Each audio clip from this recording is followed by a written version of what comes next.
Hola, mi nombre es Felipe Castrillón Soy Santiago Calle. y vamos a hacer a continuación las preguntas y el cuestionario sobre nuestros cortos documentales de observación. Santi, iniciemos. Dice, ¿cómo vas a manejar y aplicar el concepto de extensión nula en las escenas? ¿Tienes escenas donde esto se presente? Sí, bueno, la extensión nula se encarga de mirar, por así decirlo, un sonido en específico. Entonces, tengo una escena donde un personaje entra al baño y entonces escuchamos directamente lo que él está haciendo. ¿Cómo aplicas eso? O sea, ¿cómo llega a darse? ¿Qué sonido es en particular el que llega a ser extensión nula? El sonido que llega a ser es un sonido emitido por el personaje. Ok. Entonces, en el caso, como mi documental es sobre una observación del baño, entonces es uno de los usos del baño. Hace Ok. orina, pues. ¿Tus sonidos fuera de campo son todos activos? ¿Y en qué escena serían? Bueno, hay escenas también donde entra al baño y pues como que no quiero entrar en la intimidad de los personajes, entonces los sonidos fuera de campo activos están porque la idea es poder imaginarnos lo que él está haciendo tras la puerta.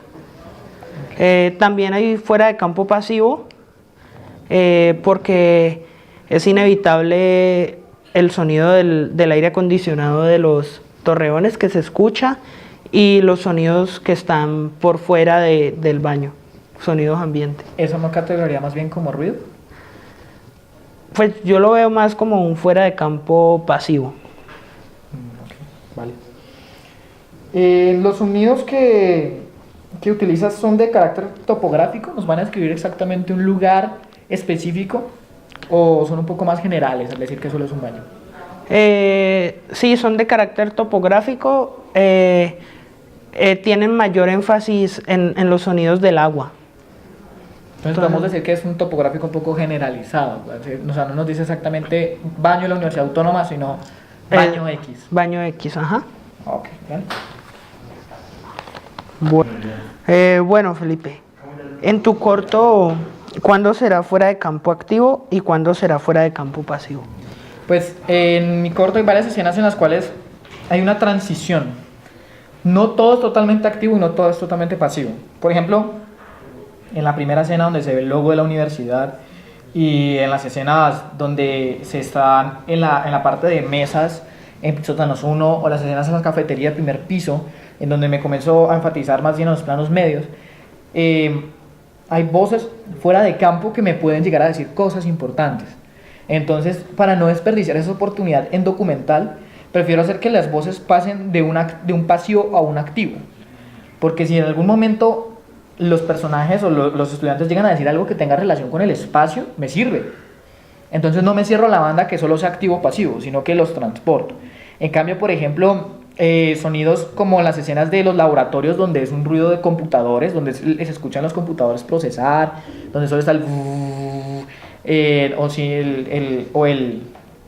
el bullicio, por así decirlo, de los pasos en biblioteca, pues no me cambia mucho la historia. En ese aspecto sí serían pasivos, pero son solo sonidos muy técnicos, por así decirlo, en el aspecto de que son de máquinas que lo producen.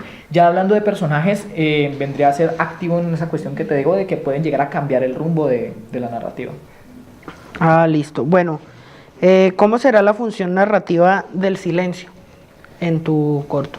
Pues la función narrativa del silencio, como has escrito en la hipnosis, es marcar un estrés, una violencia. Los silencios van a aparecer netamente cuando haya un momento de estrés para el estudiante. Cuando esté estudiando, cuando esté trabajando, cuando esté en un torreón, un salón donde el sonido es muy escaso. Por ejemplo, en biblioteca, hay una escena muy particular en biblioteca, donde es un plano general.